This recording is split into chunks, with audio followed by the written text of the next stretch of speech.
All Hit Radio.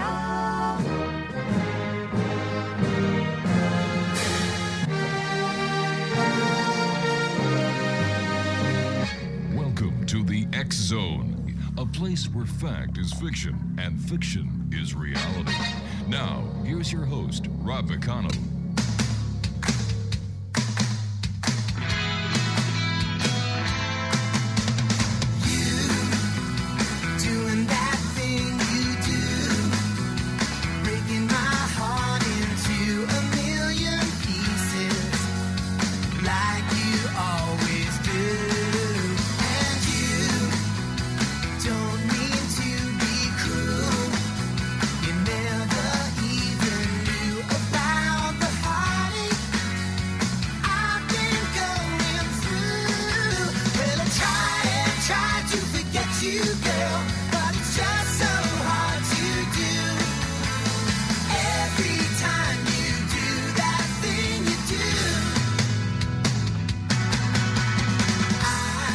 And good evening, one and all, and welcome back to the X Zone. I am Rob McConnell, and for the next 2 hours, I'm your host and your guide as together we will cross this time-space continuum to a place that I call the X Zone. It's a place where people dare to believe and dare to be heard. It's a place where fact is fiction and fiction is reality. And the X Zone comes to you Monday through Friday from 10 p.m. Eastern until until midnight, right here on the X Zone Broadcast Network, Talkstar Radio Network, Mutual Broadcast Network, and in Ontario on your hometown radio, Classic 1220 CFAJ, streaming us on Classic 1210 CFAJ.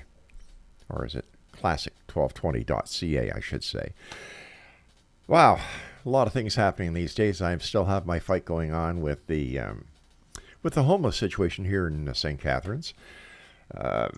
It seems that the government has forgotten the rights of the people in the Charter of Freedom, that we too have rights. It's just not the homeless who have the rights. It's the people who do the tax paying, the people who actually contribute to society that have rights as well. You know, it's very easy for all the do-gooders who live nowhere where the homeless decide to pitch their tents and make a mockery of justice and a mockery of criminality, where there's open prostitution, open drug use, you know, syringes all over the place, crack pipes all over the place, spoiled condoms all over the place. And, you know, this is okay because they have their rights. Well, too darn bad, because we have our rights too. And I, for one, am sick and tired of them. I'm tired of people getting physically assaulted, physically abused. I'm tired of the Canadian Criminal Code just being laughed at by the homeless people because they have nothing to lose. Absolutely nothing. You know, their idea of a wonderful evening is getting high on crack or doing whatever it is they do, because they don't have to work. They don't have to pay taxes. They get away with scot-free. And 90% of these people enjoy their life. They don't want to be part of society. And I'm just a little tired of it, especially when my wife gets assaulted outside in front of our own place by these degradants of society. And I'm asking the Exo Nation to number one, contact your local politicians and tell them if you're fed up too. We have an online petition at www.change.org/Gale Crescent. That's GALECRESCENT. And we also have a website that tells you everything about our story and how our rights as taxpayers and honest law-abiding citizens are being abused and neglected. And that's at www.galecrescent.com. Well, now that I've got that off my chest, my guest this hour is a good friend of the X Zone. His name is Doug ELWELL, and he is an author of a number of great books. Let's see, Planet X, The Sign of the Son of Man, and The End of Age. We've got, let me see, what else has Doug written? Mysterious World Ireland, Mysterious World, and then, of course, Doug, how many books have you written? There's 4 now, I think 3 or 4 now. I'm working on number 4. The 3 big ones are Mysterious World Ireland, The Riddle of the Sphinx, and Planet X, The Sign of the Son of Man, and In the Age. I'm still working on giants I've been working on for the last 10 years. I was trying to build businesses and get enough money to retire on, so I don't have to worry about money anymore. But once I get that wrapped up this year, probably next year, I'll get back to writing and finally get the Giants book published. Well, welcome back to the X Zone, my friend. I'm sorry that I had to start on that diatribe, but it's just getting a little too ridiculous that it just can't be ignored anymore. Like, we've had homeless issues here now for, 10 years? And it seems it's getting worse, and nobody's doing a damn thing about it. It would seem that the government is so concerned about the plight of the common man would find a solution, make that a priority. I would think just reusing old buildings and letting them live there. There's probably abandoned houses all over the place they could use. I also suggest using the armories, because we're not at war. We've got plenty of armories throughout the province of Ontario that I know of, and of course throughout the other provinces. You also have empty schools. You have empty buildings that are owned by the municipality. It's not that the solution isn't there. It's just like, why doesn't somebody do something about it? It's just got to the ridiculous point. Anyway, Doug, tell our listeners about you. How did you get into writing about the mysterious world that you write about? Well, back when I was in college, I was looking for evidence for the signs of second coming of Christ. And so I started studying about astronomy and planets in the solar system. What could this sign be? And I also thought maybe it has something to do with the mysterious star of Bethlehem mentioned in Matthew 2. And so I studied the Star of Bethlehem theory to see what could that be. Maybe it was the same thing. The big three theories on the Star of Bethlehem were a conjunction of planets, a comet, or a supernova. And I went through all those theories and found they didn't really fit the criteria of Matthew 2. And so when I was about to give up on finding an answer to the enigma of the Star of Bethlehem, I came across Zechariah Sitchin's book, The 12th Planet. And when I was going to college at Illinois University, I was getting a degree in cinema photography. I wanted to be a filmmaker.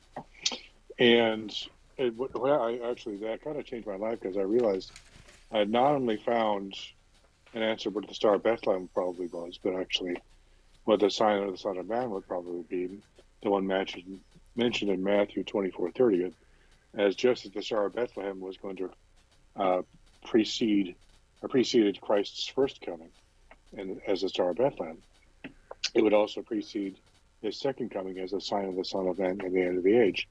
And the only two things that could fit that description are either it would have to be an inner solar system object, which would be either a comet or a planet. And since the objects described in Matthew 2 and Matthew 24 are very, very large, very easily visible objects that are visible for probably months, because it would have taken the Magi probably 2 or 3 months to travel from Persia to Bethlehem. It was probably a planet, because comets don't last more than a couple of weeks. Right. And so I came to the conclusion that there is probably another planet in our solar system.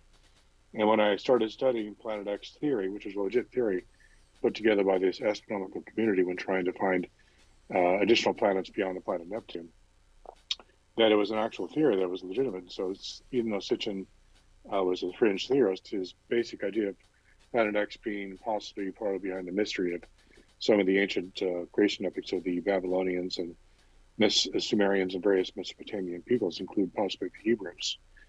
I realized I'd come up on something very deeply important. And so I've been following it since that time. I started doing Mysterious World as a travel guide, mysteriousworld.com, which is still up there, and it's still the old style, but it still has some interesting articles. You can go to mysteriousworld.com/archives to find all of the old articles. They're all for free. But I was writing the book on Planet X in the background the whole time, trying to figure out and updating with the latest material. There's a lot of citing a lot of material about Planet X in the late 1980s and the 90s, because the Voyager probes had passed by them, the outer planets Uranus and Neptune, and found a lot of erratic behavior by Uranus and Neptune, which can only be caused by the near flying by of a large planet-sized object. So Planet X theory was, even though it was dying on the vine because of a lack of evidence for it, when they did the Voyager probe, got that data back, the outer planets Uranus and Neptune were so screwed up that only a planet-sized object could have caused the anomalies we see out there. And so the Planet X theory was powerfully reborn, and the scientific community continues to search for it. They call it Planet 9 now because Pluto has been demoted to an escaped satellite of Neptune, which they also attributed to the near flyby of Planet X. And so I've been following that ever since, realizing this is a legitimate theory. It's a mainstream astronomic theory, and it answers a lot of questions about not only the creation of the Earth, but also the nativity with the Star of Bethlehem, and also the sign of the Son of Man, which will precede his second coming. So, how come we don't hear more about Planet X or the Planet 9 now? It seems to be that it's kind of been put in the back burners again until the scientific community comes up with something astonishing. They haven't done anything else with it because if there is evidence for it, they're not telling us about it. And nothing else has passed by the outer solar system since Voyager. Right. It took decades to get out there. So it's very restricted as what we can do using standard spacecraft, which are very slow by comparison to, spaceships and UFOs and things like that they see in science fiction. So in science fiction shows, you can get out there in a matter of minutes. It was taking years for our normal probes to get out there, and they're still traveling, actually. They stopped giving off telemetry a while ago, but they're still searching. They actually show up in some of the old Star Trek movies, too. They're so far out that's possible that some of them are still findable and could be even captured by alien civilizations. That was, of course, the point of some of them.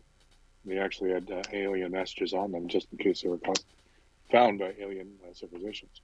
But we were looking for God kind of in a way, and we haven't found him yet, but it's possible that he is hiding from us. And people have theorized that the Planet X is invisible because it has a large cloud of dust and gases around it.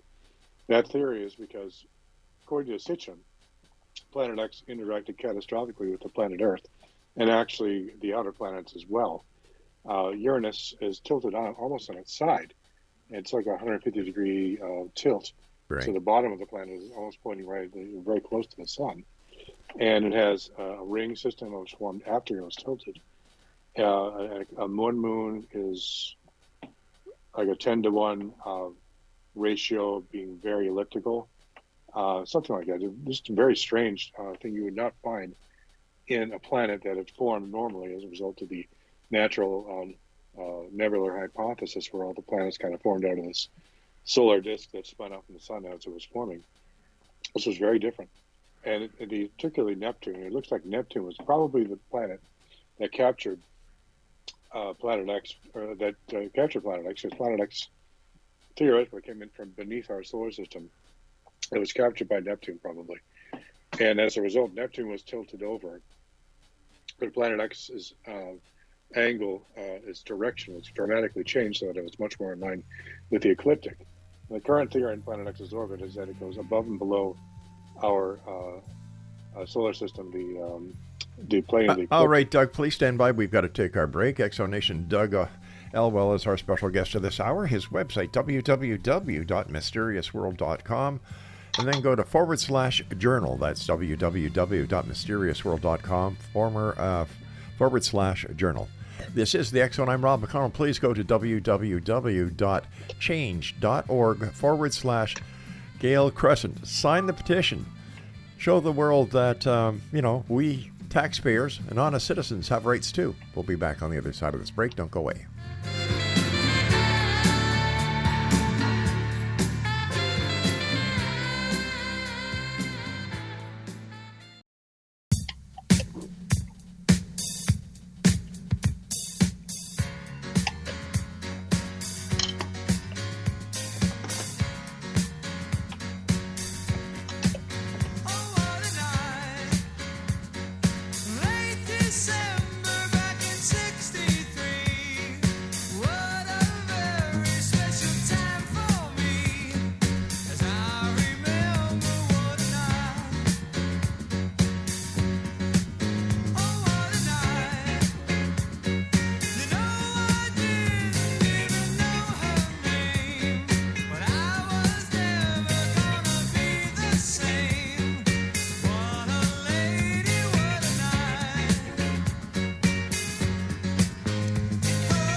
Welcome back, everyone. Doug Elwell is our special guest this hour. www.mysteriousworld.com/journal.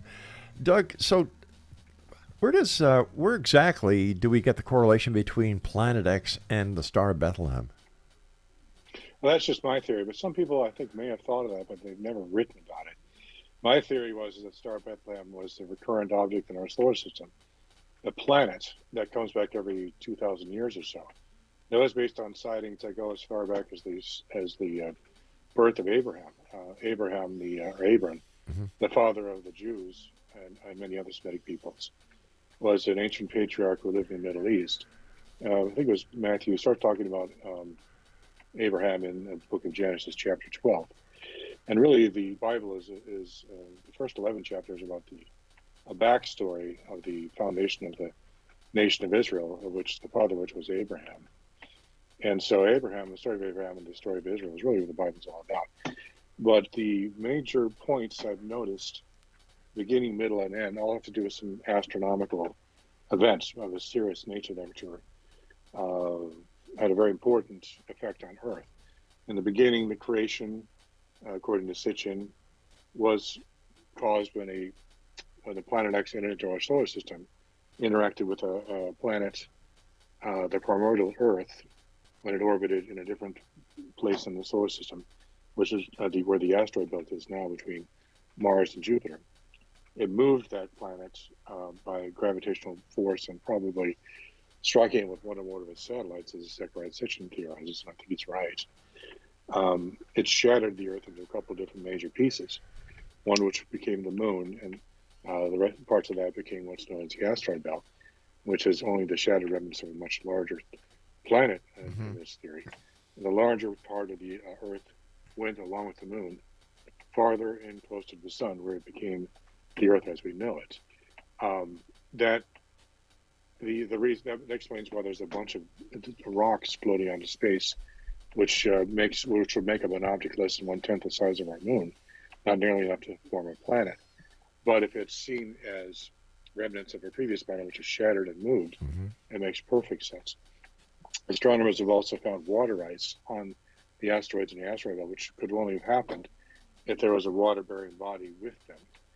Our water normally does not occur naturally. It's actually chemically bound with water-bearing minerals, hydrous minerals, such as olivine peroxide. In order to release it, you have to apply pressure to it, and the water is released.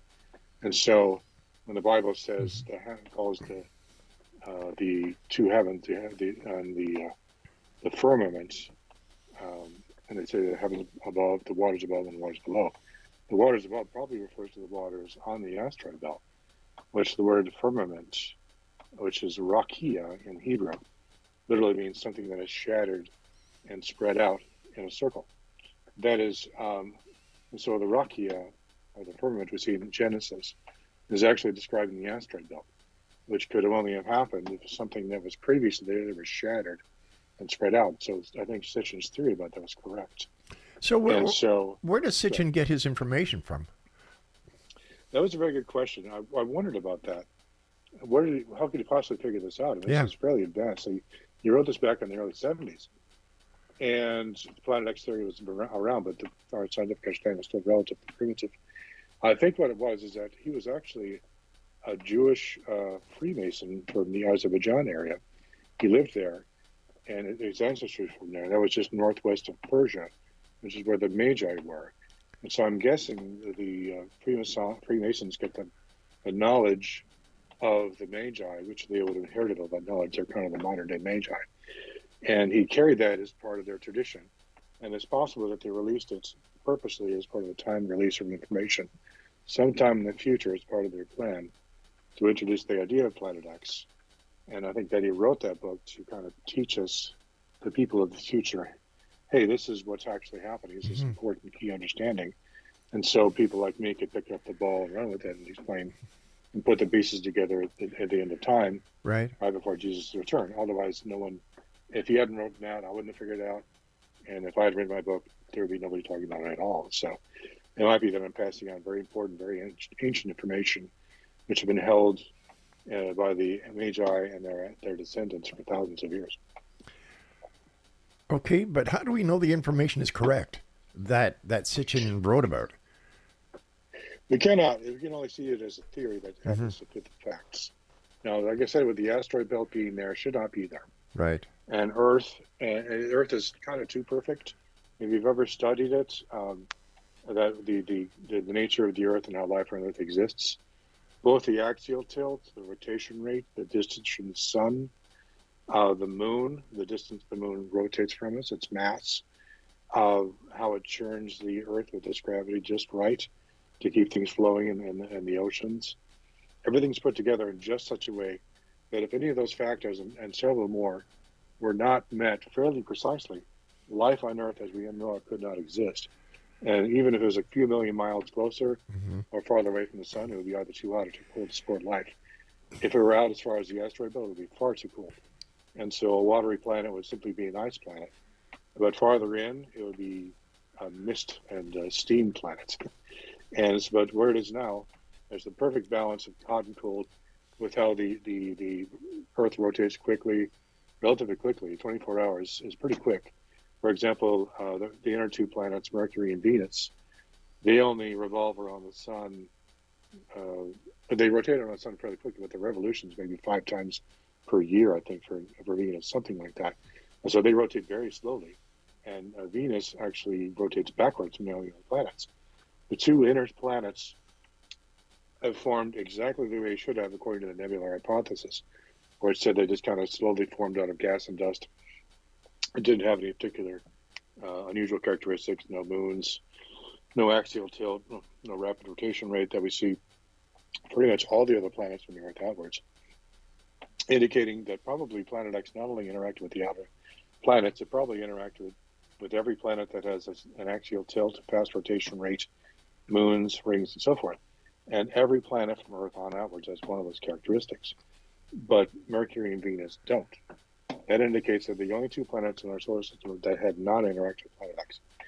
And they look exactly as planets should look if they just formed naturally and were undisturbed by an interloper like Planet X. Every other planet shows exactly the same characteristics a planet would have if they did interact with an interloper.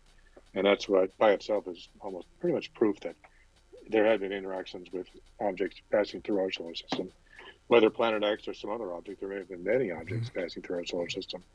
When the Earth was formed in the original nebula, and all stars are formed in a nebular cloud of gas and dust, and then they form gradually over time as some of the gas and dust attract itself together into a ball and kind of gradually accumulates. During that process of formation, there's a resistance from the center of that cloud, and the combined force causes a rotation, which forms a huge cloud, like a disk cloud of dust, which goes out for maybe hundreds of millions of miles. And so every single one of those planets should have been exactly the same as the parent. Should have had no axial tilts, relatively slow rotation rates, no moons. They have no significant geographical characteristics, no oceans, no huge craters where water could fill. They're just very dull, very barren, and lifeless, and just kind of nothing planets, not even mountains or anything. But what we see from the Earth on outwards is a very, very exotic solar system, which has obviously been interacted with by other planets. And as it was forming in that nebula, probably our sun interacted with other stars also in formation, and they have traded material, other planets, and there may have been countless planets coming in of our solar system. But the most important one was Planet X, which appears, according to scientific theory, mainstream scientific theory, not such no fringy stuff. They believe it was captured by the outer planets, and over time it's been gradually precessing. Every time it comes in, it gets a little bit closer to the sun every 2,000 years, and it's been kind of moving slowly and slowly for many millions of years to the point where it passed Earth and got close enough to catastrophically interact with it. And it may have been moving in closer since that time, though Sitchin believes it actually still only goes as far as the asteroid belt. It's possible that its orbit was altered when it passed out of the solar system last time it left, when it appears the star of Bethlehem. And as it comes back, it might be interacting with Jupiter or some of the outer planets, so that this time might come a lot closer. I think it's kind of implied by the biblical text that Planet X will not come just as far as the asteroid belt. It may come sort of between the orbits of Mars and Earth, close enough to disturb us gravitationally. And since it brings a lot of material in it left over from the giant impact, where its moon, one or more of its satellites struck Earth, it threw up a huge amount of gas and dust into space, much of which was captured by Planet X's orbit, or its gravitational pull. And that explains why we can't see it, because it's still surrounded to this day by a huge cloud of gas and dust, which completely obscures it and absorbs all light and energy, making it almost impossible to view unless you have very sophisticated telescopes. And that's why we can't see it, but scientists maybe can, because if you use infrared, you might be able to see it against the background stars. And so what was interesting was back in the 1980s, I think it was early 80s, there was a satellite, an infrared astronomical satellite called IRAS, which was an acronym for Infrared Astronomical Satellite. They claimed they found a Planet X-like object approaching us from the outer solar system. But that was quickly hushed up. But later on, Ronald Reagan, president, came up with this rather cryptic statement saying, wouldn't it be interesting if we suddenly realized there was another civilization coming towards us, possibly to attack us? Wouldn't it be interesting how all the nations of the world would gather together to defend against that threat? Mm-hmm. And so that just came out of left field. One wonders why he did that. Planet X theorists believe that he was actually talking about how Planet X might actually be approaching, and might become visible within our lifetime. And if so, it's potentially a threat to Earth, because even though it might not hit Earth again, it probably won't, because that would require a great deal of precision. God himself would have to guide that shot. But there's enough asteroids around it from the original catastrophic confrontation many millions of years ago that some of those asteroids will probably strike Earth, and that might account for some of the cataclysms described in the book of Revelation with the seals and the trumpets and the bowls. Particularly the trumpets sound like they're asteroids and comets passing through its atmosphere or possibly striking it. So, all right, Doug, we have to take another break. Please stand by. Exonation, Doug ELWELL is our special guest, mysteriousworld.com/journal. This is the X Zone. I am Rob McConnell, coming to you from our broadcast center in St. Catharines, Ontario, Canada. Geez, I forgot where I was there for a moment. And you're listening to us on the X Zone Broadcast Network, Talkstar Radio Network, Mutual Broadcast Network, and on CHSC. That's the old call sign for the new Classic 1220, and that's classic1220.ca. I'll be back on the other side of this break, so whatever you do, don't go away. Doug ELWELL is my guest, Planet X, and much more.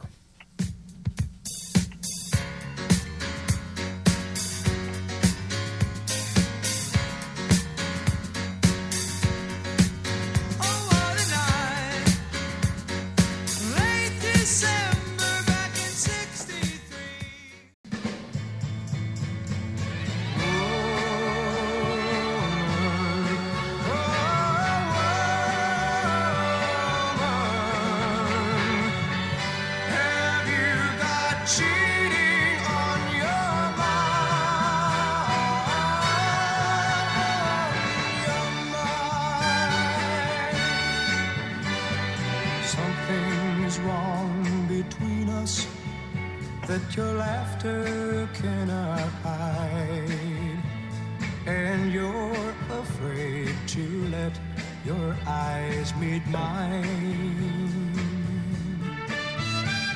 And lately when I love you, I know you're not satisfied.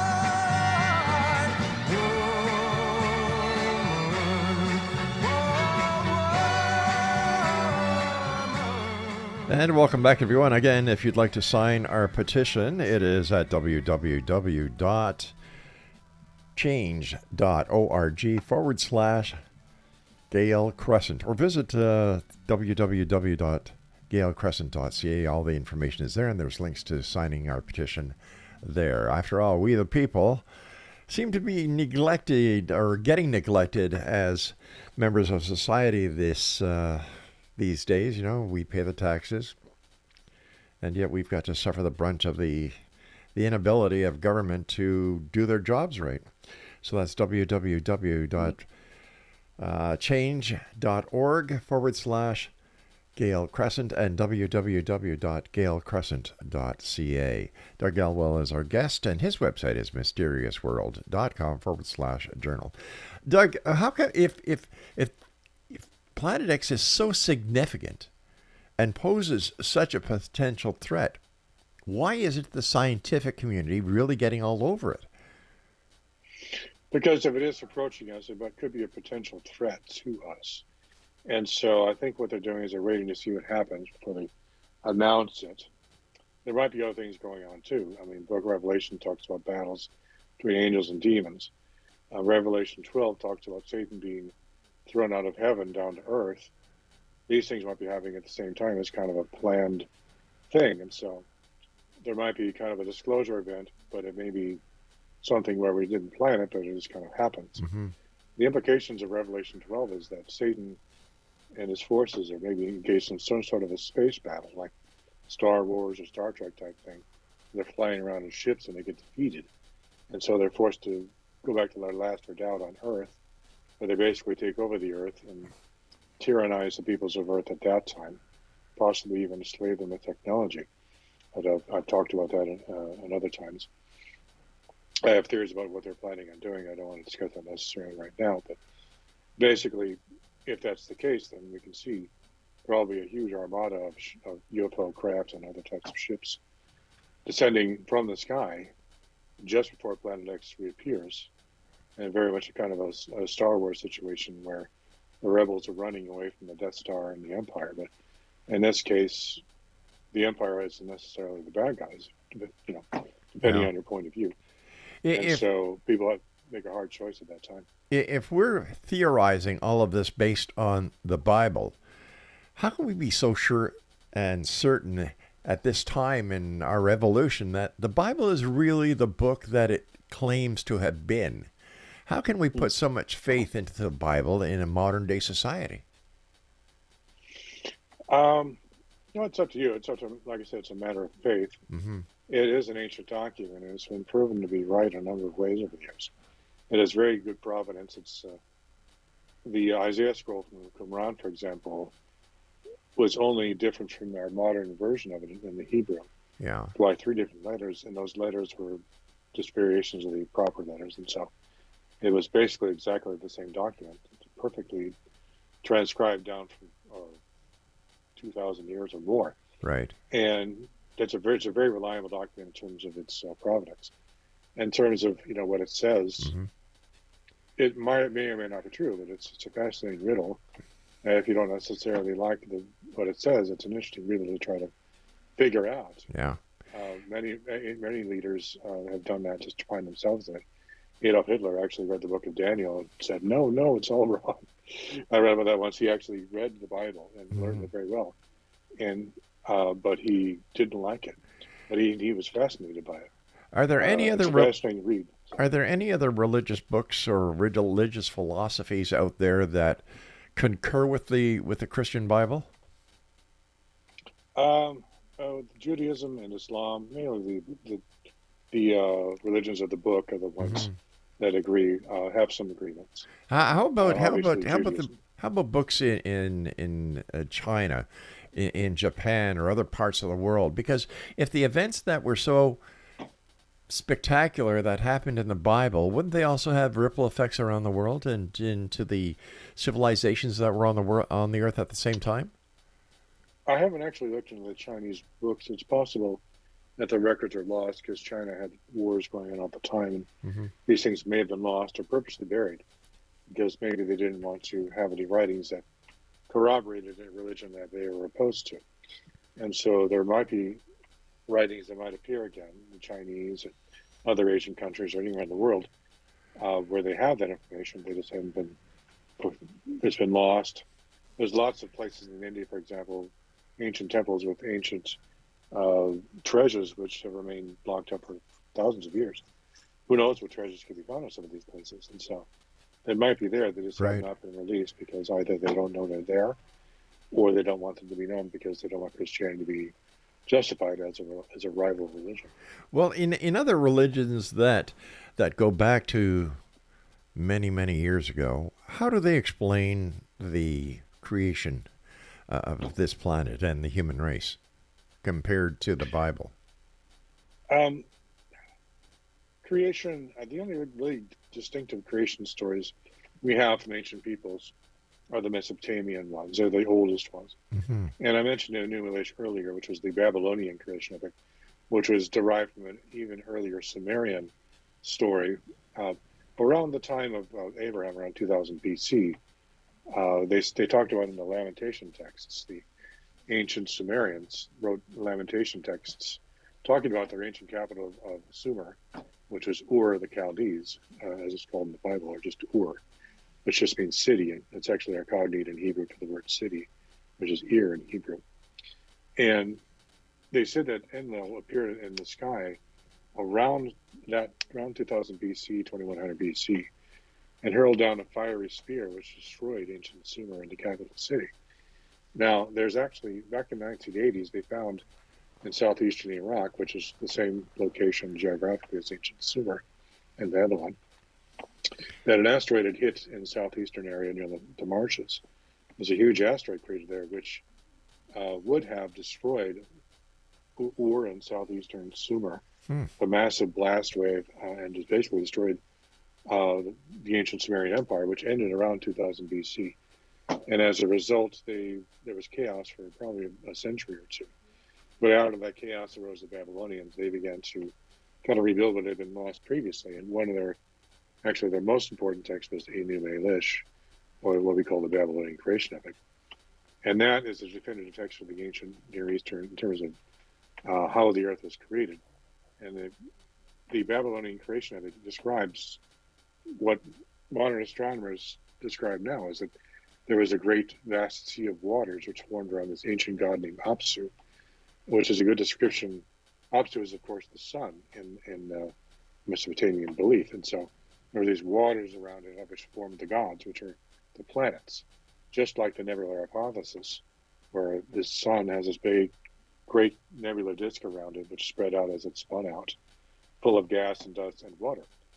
And so this great supercilian sea, they called it, the great vast ocean, out of which all the planets formed. The planets which were worshipped as gods in ancient Mesopotamia. So the gods were described in the Enuma Elish as being formed out of this vast sea over time, slowly. There were issues, sometimes they conflicted with each other. But basically, they more or less kept their stations. And near the second tablet, there were 7 tablets of this story. One of the planets was named Tiamat, which is a dragon goddess. Caused problems with the other planets and disturbed their orbits and things like that. And so what they did is they brought in this hero from outside of their little group here, who was named Marduk. Marduk was representing the high god of the Babylonians, which in the Babylonian version of this ancient creation epic they inherited from the Sumerians. They replaced Enlil, who formerly replaced Anu, which was the first Babylonian deity. And this Enlil was replaced by their Babylonian god, Marduk, which is the high sky god of Babylonians. And they said that he came in from outside, was given these weapons and armor by the gods, who were farther out in what we call the solar system. And then he was sent towards Tiamat by the gods, and he had a battle with her and defeated her. And they just said that he cut her into 2 pieces, used her head to form the earth, and used her body to form the heavens. And he literally says that he made her tail twist into a circle to form a circle of rocks, which what's called the rakia, which in ancient Mesopotamian literally means a circle of rocks or a hammered bracelet. That's cognate with the word rakia in Babylonian. It's cognate with the word rock. Actually, it's rakas in Babylonian. It's cognate with the word rakia in Hebrew, which means the same thing. And so the tail of the dragon Tiamat was seen as being twisted into the circle around, the sun, which is named Apsu in the myth, forming a circle of rocks around heaven. And then he took her head and used it to form the earth, moving it away from where it was originally to another place, and then also hung the head of one of the leaders of her army that she used to fight against Marduk.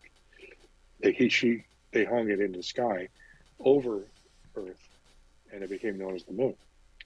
And so that's how they saw it. These ancient deities were actually the planets were interacting with each other, conflicting, until another god planet came from outside of our system, interacted with the problem planet, Tiamat, the dragon goddess, divided into two pieces, used her tail to form the heavens, or the asteroid belt, and her head to form the earth. And that's basically the paradigm which set the standard for all other creation epics throughout the ancient Near East, influencing as far as Afghanistan and India, possibly China, and as far as south and west as Egypt, and probably other places, really any place where there is civilization. And there was really no really civilized areas from Egypt and Ethiopia and parts of northeastern Africa were fairly civilized, all the way to China. And Europe and everywhere else far south, everything was fairly primitive. Our ancestors, the Caucasians, were very primitive peoples at that time. The really sophisticated people were the ancient Near Eastern peoples in Mesopotamia, northeastern Africa, Central Asia, and so forth. And I'm convinced they have ancient texts hidden away somewhere that tell similar stories, because there's no way they would have known about that. All right, Doug, stand by. We've got to take our final break for this this hour, the first hour of tonight's show. And stick around, Exonation, for hour number 2. It'll be starting as soon as we have a couple of breaks at the end of this segment. Doug ELWELL's our guest. His website is mysteriousworld.com/journal. And don't forget to go to www.galecrescent.ca to sign our petition. That's Gale Crescent, GALECRESCENT.ca. We'll be back on the other side of this short break, so whatever you do, don't go away.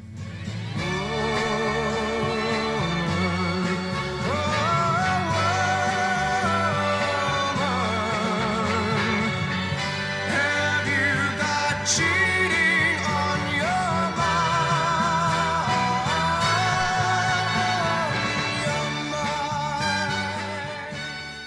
How many of you out there have heard of alternative engines? Engines that can run on anything from alcohol to garbage or water. Or carburetors that can get hundreds of miles to the gallon. Or electric or magnetic engines that can practically run forever. You don't know about them because if they were to come into use, they'd put the oil companies out of business. The concept of the internal combustion engine has been obsolete for over 50 years. But because of the oil cartels and corrupt government regulation, we and the rest of the world have been forced to use gasoline for over 100 years. Big business is primarily responsible for destroying the water we drink, the air we breathe, and the food we eat. They have no care for the world they destroy, only for the money they make in the process. How many oil spills can we endure? Millions and millions of gallons of oil are now destroying the ocean and the many forms of life it supports. Among these is plankton, which supplies 60 to 90% of the Earth's oxygen. It supports the entire marine ecosystem, which forms the basis of our planet's food supply. But the plankton is dying. I thought, well, let's go to some remote state or country, anywhere on Earth. But in doing a little research, I realized that these people broker toxic waste all over the world. They basically control the legislation, and in fact, they control the law. The law says no company can be fined over $25,000 a day. If a company is making $10 million a day by dumping lethal toxic waste into the ocean, it's only good business to continue doing this. They influence the media so that they can control our minds. They've made it a crime to speak out for ourselves, and if we do so, we're called conspiracy nuts and we're laughed at. We're angry because we're all being chemically and genetically damaged, and we don't even realize it. Unfortunately, this will affect our children.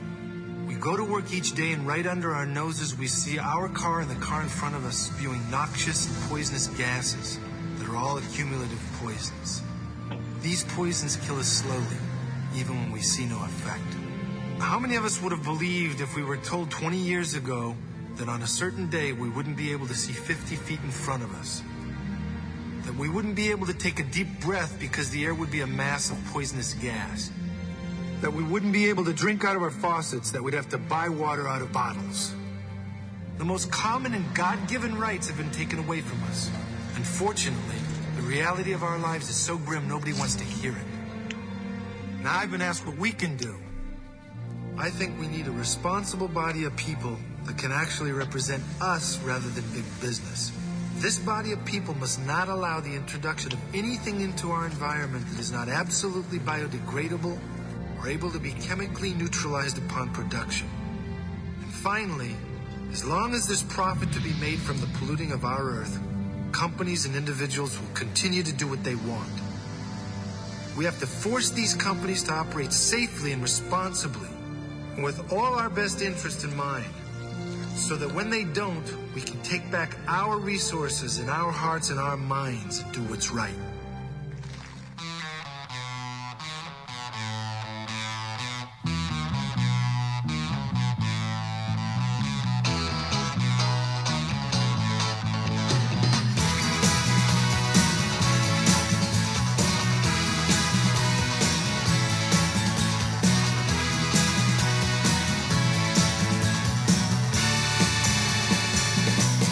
What I feel,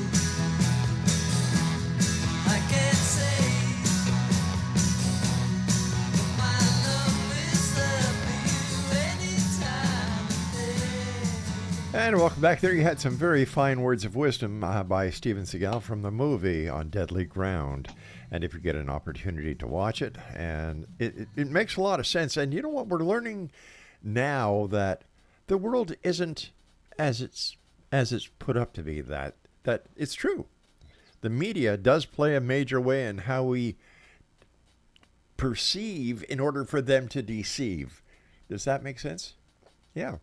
You know, there's so much disinformation out there. There's so much, oh heavens, lies that are being perpetrated by not only major media sources, but these up-and-coming people who get a hold of a podcast and away they go. They think they're God's gift to broadcasting when they're nothing else but a conspiratorial soup, just feeding gullible people who are looking for answers that they can't find in reality. And it's really pathetic. Use your brain, use your knowledge, do your research, and look for the truth. That's all I can tell you. That's the best I can tell you after doing this show for over 30 years now. Doug Elwell's our guest. www.mysteriousworld.com/journal. Doug, why do you think that all this information about the Bible, the Dead Sea Scrolls, and everything else comes from this little part of the world, and that it isn't widespread, across Asia, across Africa, or across North America, but only this little spot in the planet? Well, a lot of the knowledge comes from not just ancient Israel. One could argue that was the most important place.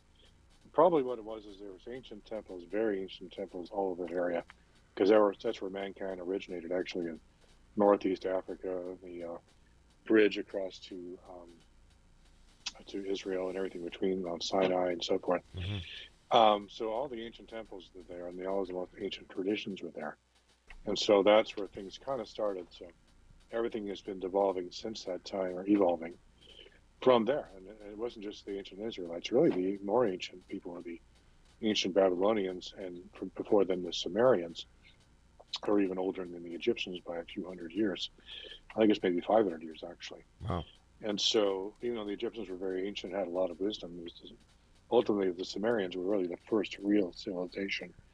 And it was interesting, they just kind of appeared out of nowhere with a complete language, literature, scientific knowledge, and everything. Before that, there was nothing, and then boom, the Sumerians in the space of a century or less. And so, obviously, they were planted there on purpose by somebody.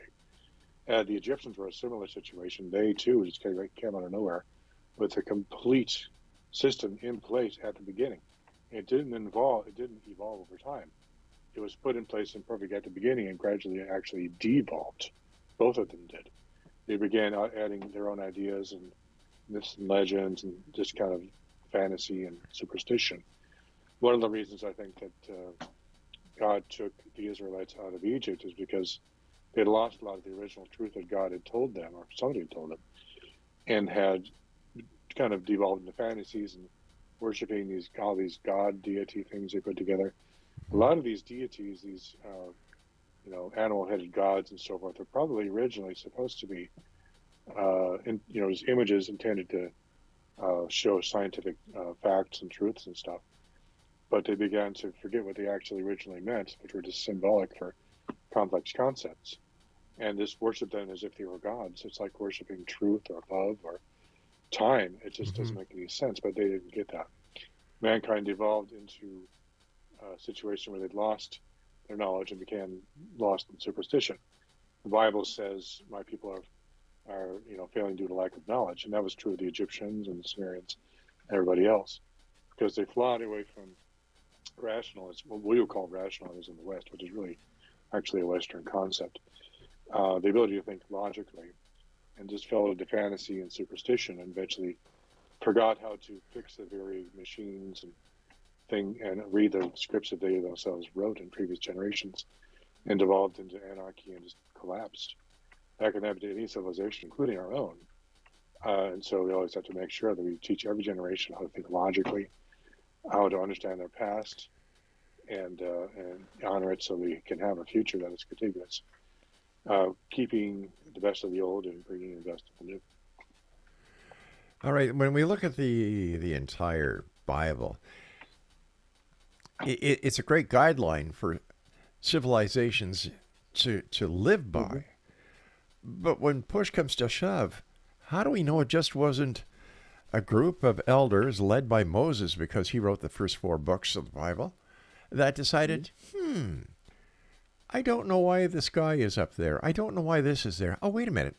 How about if it's this reason or that reason? How do we know that any of this is actual fact and not just the stories of elders trying to make some sense of a world that they couldn't understand?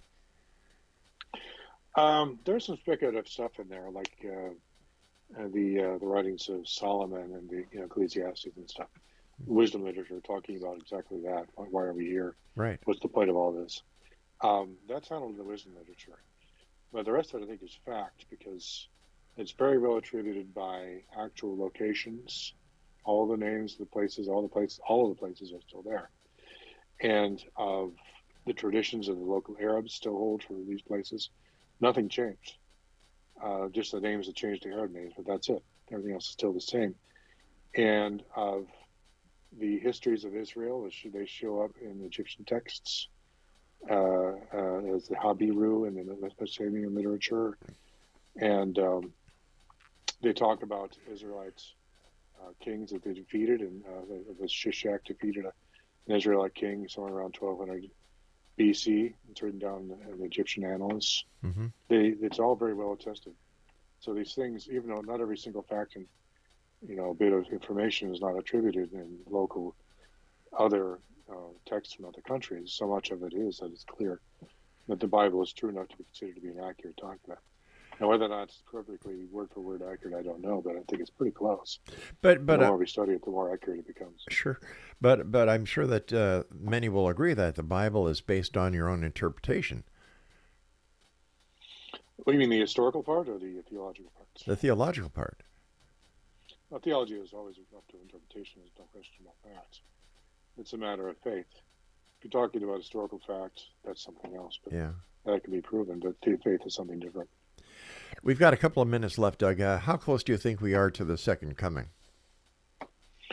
I think we're getting pretty close now. I think the tribulation may start in the next couple of years. It's beginning to look like we're all lined up because, for example, the conflict with the Russians, what just happened with Syria, that sort of thing is all part of the end time scenario. It is said that kind of implied in the prophecy of Dan, one of the descendants of Israel, is that Dan is a Judah. Dan is like a lion's whelp; he shall leap from Bashan.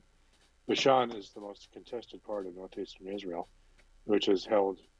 It's contested by both Israel, Syria, and Russia, and it looks like it might be a flashpoint for the next world regional war in that area. We just had an uprising of overthrow of Assad. And so the Russians are probably going to retaliate. They might be the spark point for the next great war. Not necessarily World War III, but a great regional war, which could match up with the Gog and Magog war talked about in Ezekiel 38. I think the Gog-Magog war actually will precede the actual 7-year tribulation.